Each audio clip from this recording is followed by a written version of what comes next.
አሰላሙ አለይኩም ወራህመቱላሂ ወበረካቱሁ። ሰላም ጤና ይስጥልን ክብራትና ክብራን አድማጭ ተመልካቾቻችን ሁሉ ሰላም ሁሉ መልካም፣ ከኛ ጋር ሁሉ ሰላም ነው።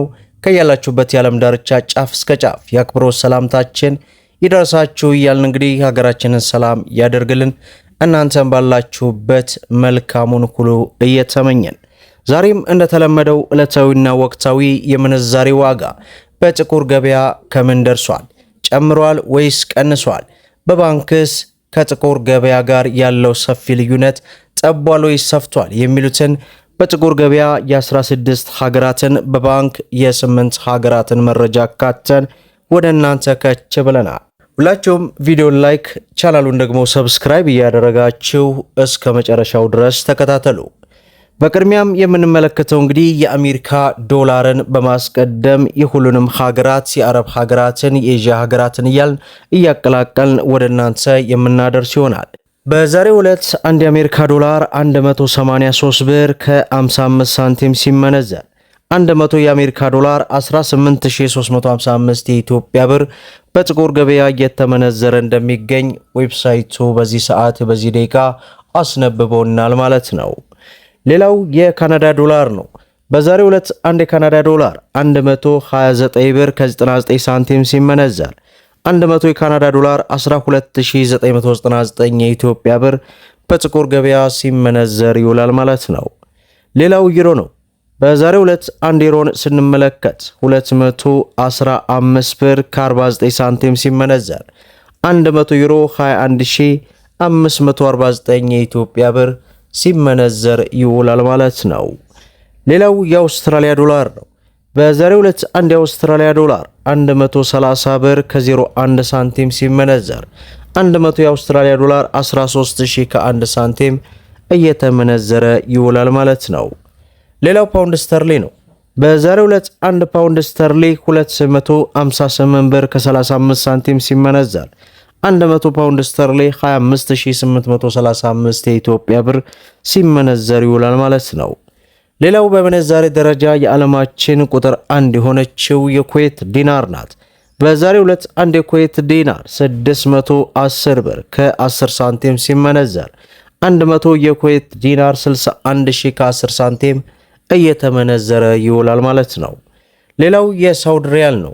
በዛሬው ዕለት አንድ የሳውዲ ሪያል 49 ብር ከ10 ሳንቲም ሲመነዘር 100 የሳውዲ ሪያል 4910 የኢትዮጵያ ብር ሲመነዘር ይውላል ማለት ነው። ሌላው ዩናይትድ አረብ ኤምሬት የዱባይ ድርሃም ነው። በዛሬው ዕለት አንድ የዱባይ ድርሃምን ስንመለከት 50 ብር ከ88 ሳንቲም ሲመነዘር 100 የዱባይ ድርሃም 5000 ከ88 ሳንቲም እየተመነዘረ ይውላል ማለት ነው። ሌላው በምንዛሬ ደረጃ የዓለማችን ቁጥር 2 የሆነችው የባህሬን ዲናር ናት። በዛሬው ዕለት አንድ የባህሬን ዲናር 510 ብር ከ70 ሳንቲም ሲመነዘር 100 የባህሬን ዲናር 50000 ከ70 ሳንቲም እየተመነዘረ ይውላል ማለት ነው። ሌላው የጆርዳን ዲናር ነው። በዛሬው ዕለት አንድ የጆርዳን ዲናር 262 ብር ከ08 ሳንቲም ሲመነዘር 100 የጆርዳን ዲናር 26208 የኢትዮጵያ ብር ሲመነዘር ይውላል ማለት ነው። ሌላው በምንዛሬ ደረጃ የዓለማችን ቁጥር 3 የሆነችው የኦማር ሪያል ናት። በዛሬው ዕለት አንድ የኦማር ሪያል 497 ብር ከ10 ሳንቲም ሲመነዘር 100 የኦማር ሪያል 49710 የኢትዮጵያ ብር ሲመነዘር ይውላል ማለት ነው። ሌላው የስዊስ ፍራንክ ነው። በዛሬው ዕለት አንድ ስዊስ ፍራንክ 138 ብር ከ25 ሳንቲም ሲመነዘር 100 የስዊስ ፍራንክ 13825 የኢትዮጵያ ብር ሲመነዘር ይውላል ማለት ነው። ሌላው የቻይና ዩዋን ነው። በዛሬው ዕለት አንድ የቻይና ዩዋን 25 ብር ከ90 ሳንቲም ሲመነዘር 100 የቻይና ዩዋን 2590 የኢትዮጵያ ብር ሲመነዘር ይውላል ማለት ነው። ሌላው የእስራኤል ሽቅል ነው።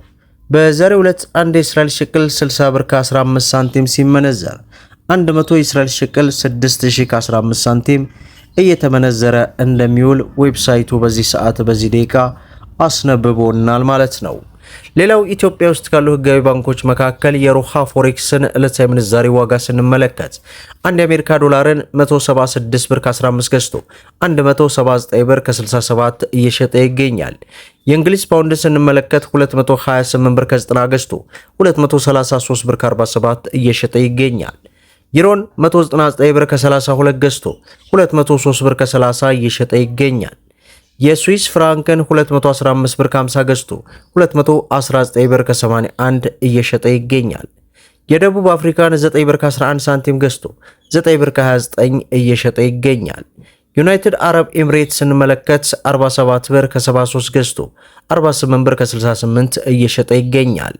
የአውስትራሊያ ዶላርን ስንመለከት 115 ብር ከ58 ገዝቶ 117 ብር ከ89 እየሸጠ ይገኛል። የሳውዲ ሪያልን 45 ብር ከ85 ገዝቶ 46 ብር ከ76 እየሸጠ ይገኛል። የቻይና ዩዋን 24 ብር ከ27 ሳንቲም ገዝቶ 24 ብር ከ75 እየሸጠ ይገኛል። የካናዳ ዶላር 121 ብር ከ25 ገዝቶ 123 ብር ከ37 እየሸጠ እንደሚገኝ የሮሃ ፎሬክስ ዕለታዊ ምንዛሬ ዋጋ እንዲሁም በዛሬው ዕለት በጥቁር ገበያ የጨመሩም የቀነሱም ሀገራቶች ካሉ በንጽጽር ወደ እናንተ ይዘንላችሁ ቀርበናል ማለት ነው። ከሰሞኑ እንግዲህ የተለያዩ አዳዲስ መመሪያዎች በተለይ የኢትዮጵያ ብሔራዊ ባንክ ያወጣቸው አዳዲስ መመሪያዎች አሉ። እነዚህ አዳዲስ መመሪያዎች በውጭ ምንዛሬ ፖሊሲ ላይ ከፍተኛ የሆነን ልዩነት እያመጣ ይገኛል። በተለይም ደግሞ የጥቁር ገበያ ሐዋላን የማጥፋትና የማዳከም ተግባሩን ሊያስቀጥል እንደሚችልም እየተገለጸ ይገኛል። ከዚህ ጉዳይ ጋር ተያይዞ እንግዲህ እናንተስ ምን ይሰማችኋል? ሐሳብ አስተያየታችሁን ኮሜንት ላይ አስቀምጡ። ቪዲዮውን ላይክ ሼር እያደረጋችሁ ለበርካታ ወንድሞች እንዲደርስ አድርጉ። ለቻናላችን አዲስ ከሆናችሁ ሰብስክራይብ በማድረግ እንዲሁም በየዕለቱ የሚለቀው መረጃ እንዲደርሳችሁ የኖቲፊኬሽን ማብራታችሁን አትዘንጉ እያልኩኝ ለዛሬ ያስኩላችሁ መረጃ ይህንን ይመስላል ማለት ነው። እስከ ፍጻሜው ድረስ አብራችሁን ስለቆያችሁ ልባዊ ምስጋናችን የሰጠን። በሌላ ቪዲዮ እስከምንገናኝ ወሰላሙ አሌይኩም ወራህመቱላህ